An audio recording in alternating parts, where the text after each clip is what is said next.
The world industry present करता है monolith. ये कहानी है एक फ्यूचर की दुनिया की।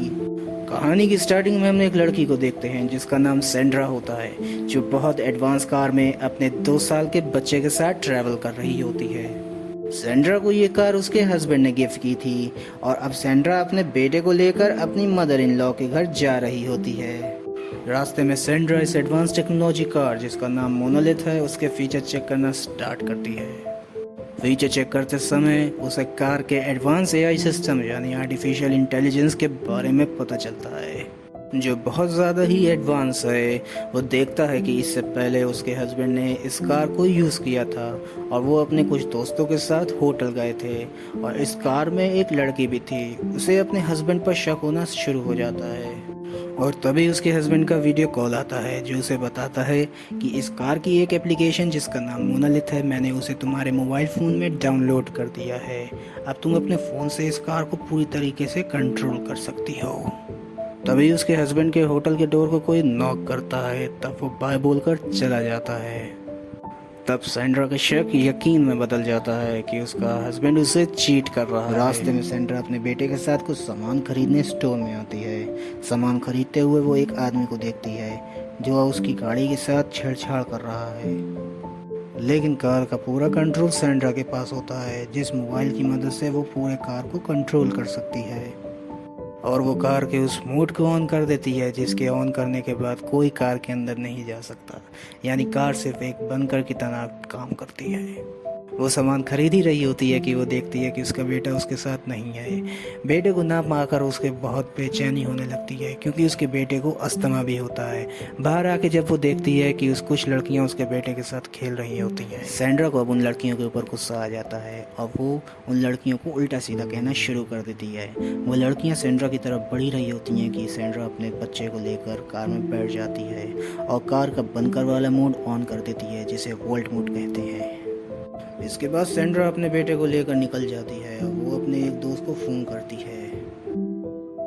उसकी बेस्ट फ्रेंड बताती है कि वो उस समय होटल में है। सेंड्रा को शक हो जाता है कि हो ना हो उसकी बेस्ट फ्रेंड और उसके हस्बैंड दोनों मिलकर उसके चीट कर रहे हैं और इन दोनों का अफेयर चल रहा है। सेंड्रा को ये भी पता चल जाता है कि उसकी बेस्ट फ्रेंड के साथ उस रूम में कोई और भी है।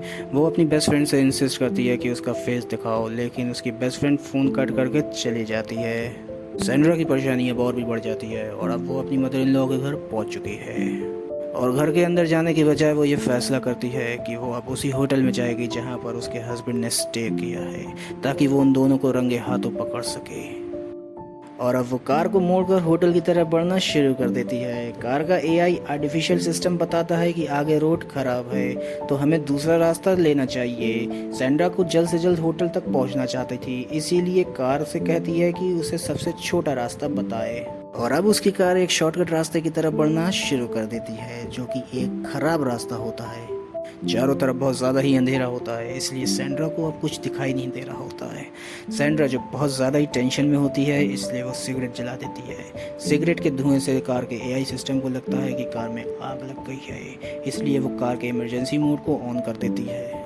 हालांकि सेंड्रा कहती है कि मैंने सिर्फ सिगरेट जलाई है, लेकिन वो कार उसकी बात समझ नहीं पाती।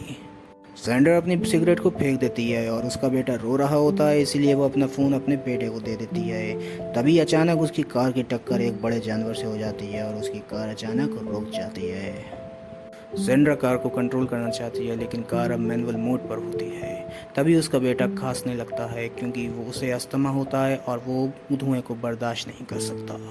ये कार इतनी मजबूत होती है कि इस कार को कुछ नुकसान भी नहीं होता है और कार के अंदर उसके 2 साल का बच्चा मोनोलिथ ऐप को ऑन कर देता है और वो गलती से वॉल्ट मोड को भी ऑन कर देता है।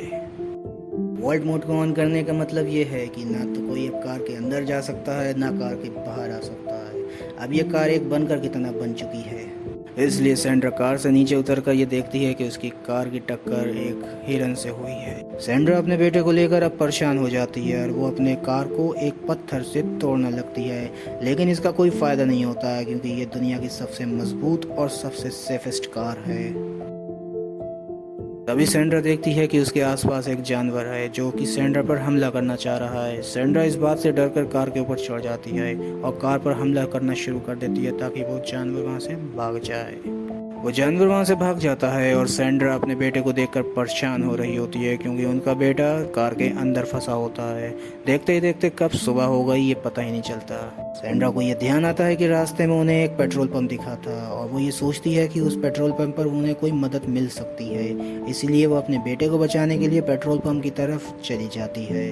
वो बहुत थक चुकी होती है और प्यासी भी होती है, लेकिन सैंड्रा की किस्मत अच्छी होती है क्योंकि रास्ते में उसे एक झील नज़र आती है जहाँ पर वो कुछ देर बैठ जाती है और पानी भी पी लेती है। इसके बाद वो फिर से आगे बढ़ जाती है और वो एयरपोर्ट तक पहुंच जाती है, लेकिन एयरपोर्ट पहुंचने के बाद उसे पता चलता है कि ये एक वीरान एयरपोर्ट है जहां पर उसकी मदद करने कोई नहीं आ सकता और वो इस बात से बहुत निराश हो जाती है। एयरपोर्ट से वो एक बड़ी बोतल उठाती है और वो उसे पानी भरने के लिए ले जाती है। उस बड़ी बोतल में वो पानी भरकर जब उसे अपने बेटे की तरफ ले जा रही होती है तो उसे वो जानवर फिर से दिखता है। वो उसके बेटे और गाड़ी के ऊपर ध्यान आता है कि अगर ये गाड़ी खाई से गिर जाती है तो इसका मैनुअल मोड ऑन हो जाएगा और गाड़ी के शीशे और दरवाजे खुल जाएंगे। सैंड्रा यही काम करती है, वो गाड़ी को ढकेलना शुरू कर देती है और धीरे धीरे खाई की तरफ ले जाती है। वो गाड़ी को ऊंचाई से फेंक देती है और गाड़ी का मैनुअल मोड ऑन हो जाता है जिसकी मदद से शीशे और दरवाजे गाड़ी के खुल जाते हैं।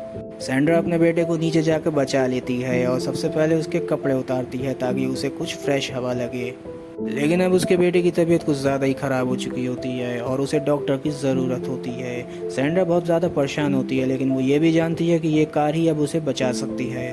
वो अपने बेटे को लेकर इस कार में बैठ जाती है और कार को फुल स्पीड से इस खाई के ऊपर चढ़ाने की कोशिश करती है।